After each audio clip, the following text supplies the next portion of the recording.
The big news is out. NVIDIA's earnings came out, and it looks like they slightly beat expectations, which is actually kind of what all stocks are expected to do, which seems kind of counterintuitive. But that said, what the most important thing for moving stock prices is actually the conference call afterwards, which also a lot of people don't know. But that is going on as I'm recording this video, and we see that NVIDIA, if we look over here, is up a little bit after hours. And we'll see how that carries into the morning. Things can always change quite drastically, but so far, so good for NVIDIA bulls. Now, I made the assertion that that was very likely to affect the market going into tomorrow. And the SPY is up pretty significantly as well.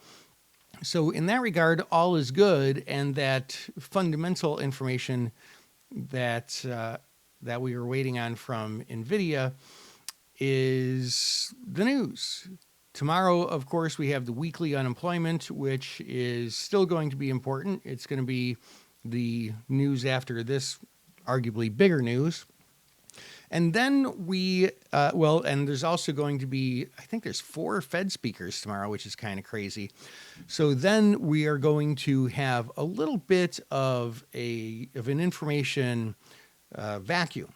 And so then it's going to all be very technical analysis type trading. Now we're above all the major moving averages. I don't have the 200 on here, but obviously we're significantly above the 200-day moving average.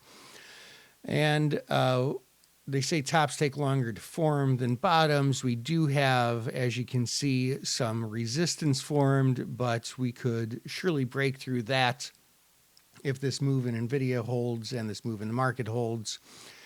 And so we're going to be relying on technical analysis, in my opinion, going forward for the next week or so. That said, have a great night. Trade smart.